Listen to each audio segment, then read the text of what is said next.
As most of you are probably aware, I've been doing music now for about 2 years. But some of you will also know that I've been playing for a lot longer than that. But back in 2014, I wanted to get into recording music on my own using my own home studio, something that was at least a couple of years off.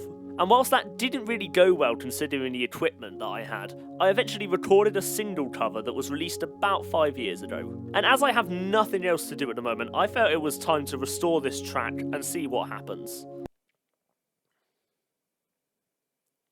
Whilst there is a link to this track floating around online, it was uploaded to a SoundCloud account that I must have closed at some point. Luckily, I kept the original recording of it, and as it's a cover of a song by a band called the House Martins, I won't play loads of it, but hopefully you'll be able to hear the cover in all its glory.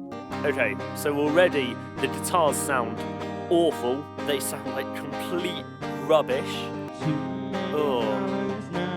I forget how muddy this mix is. It is so bass heavy for some reason. You can't even hear what I'm saying properly because I'm doing a weird accent mix. At this point, with my singing, I was trying to imitate other people singing, not having my own voice, which means it just sounds awful. It's always a time, you know what baby. There's a timing error there, because I don't think I was using a click track on this at all.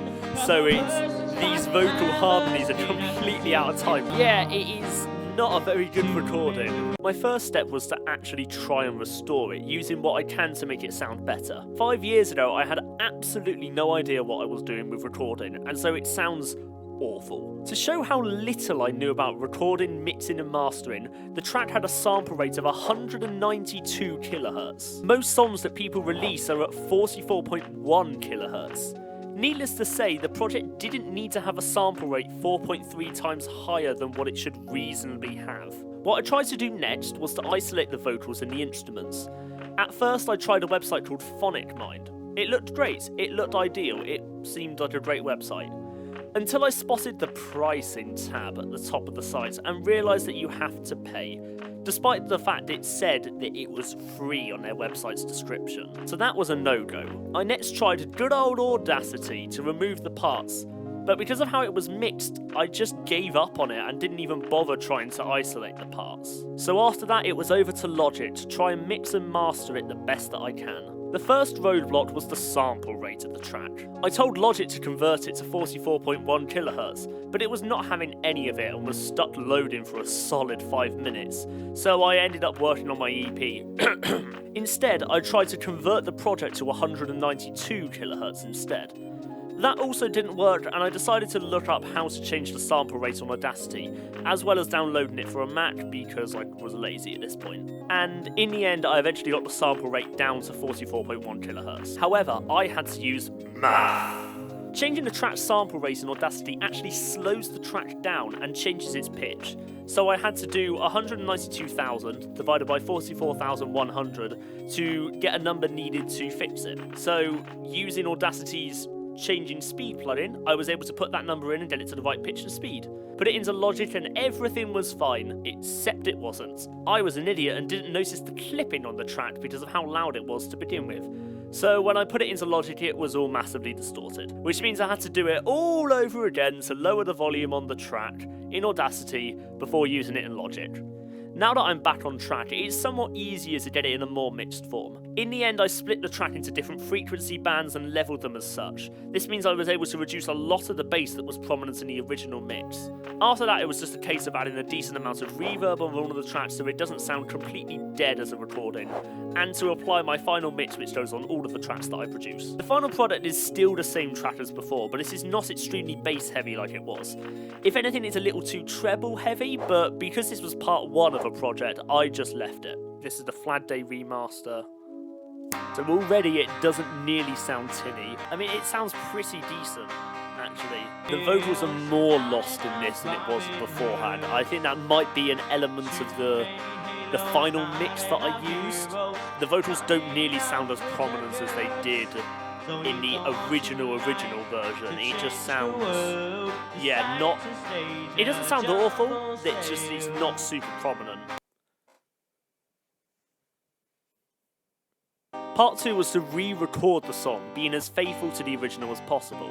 But there are some things that I can't replace, like the fact that it was recorded on Cubase, on a computer that ran Windows Vista, or my horrible American/Northern English mixed singing accent. I can get quite close to the equipment that I used in the original recording. In the past 5 years, I've used the exact same audio interface, the Yamaha Audiogram 3, a product that no one has seemingly heard of before. It came with Cubase, which is why I used it back then. I can also use my original microphone from back then, which I have kept.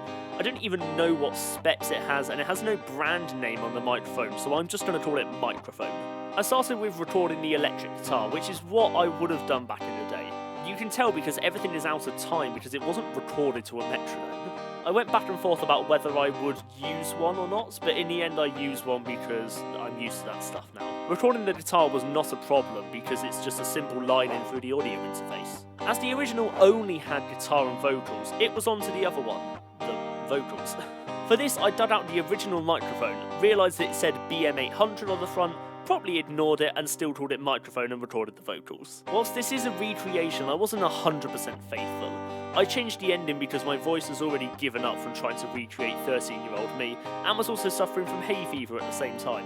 I tried my best to sound American and also to give myself a whiny, nasally voice, yet somehow muffled and unclear at the same time. I ended up sticking a bunch of chewing gum in my mouth and covering my nose, and that worked. After almost passing out from not being able to breathe, I got onto mixing. One of the first things that had to be sacrificed was the reverb. There was precisely none in the original recording, but because reverb does sound nice and I know how to work it, I just used my tried and true preset from my vocals and electric guitar on that recording. It sounded as close as I could recreate, but it's not really that close to the original, unfortunately. But it still sounds bad, I guess is the way to describe it. Yeah, the vocals are not nearly as prominent on this, and they're also... It's also still got the high end, which is not... It's still got the high end, which is not on the original. I could have slapped a low pass filter on it and made it even more muffled, but I think... I just was kind of done with the project at this point. I was like, I've already spent so ever long working on it, recording it. I was like, I want to work on other stuff. Originally there was going to be a third version of this. There was going to be me recreating it in the closest style that or my current style, but like I was already bored by this, so I'd done it so many times. I was just like, I don't want to do this stuff anymore. So what can we learn from this then? Well, I've learned it's hard to recreate the past, despite how hard you try to sound like your 13-year-old self. And honestly, some things are not worth salvaging. I know it's a little anticlimactic, but I don't really know what else to say with this one. This video is just from boredom, to be honest, and is probably best left in the past. It was only as I was editing this video that I watched something from the Foo Fighters frontman Dave Grohl, and he was effectively saying, just do it. Even if it's bad, even if you know that going into it, it's going to be awful. Just do music, if that's what you want to do. And really, I think this track shows that very well. I mean, I went, in the span of about 5 years, went from producing this to producing this. And really, it just shows the growth in doing music. So, whilst this track might have been awful, it might have been bad, probably is bad. Whilst it was that, it's still a part of a milestone. It's still something that, yeah, I did a recording. I put it out there. I let people listen to it. People were, I think, quite negative on it because they didn't really know what it was. But you got to crack a few eggs before you make an omelette, you know? You got to put out bad music before you can get to some good music. And whilst I wouldn't necessarily say I'm making amazing music right now, the music I'm making right now is kind of... It's another stepping stone on it. So, I don't really know what else to say in this video. I already had an outro recorded for this, but I guess I'm recording another outro now. Yeah, so it's just... Make music if you want to make music, even if it sounds horrible, even if nobody else is going to hear it. Do it. Put it out there if you want to. Get the support of your friends and family and start growing a community. Just... Yeah. If you want to do music, go and do music. I would at least say that's what I did. That's what I can at least tell you why Isaac did. my good friend, fellow musician. Go listen to his feature on my latest EP. I know I'm plugging that again, but I don't care.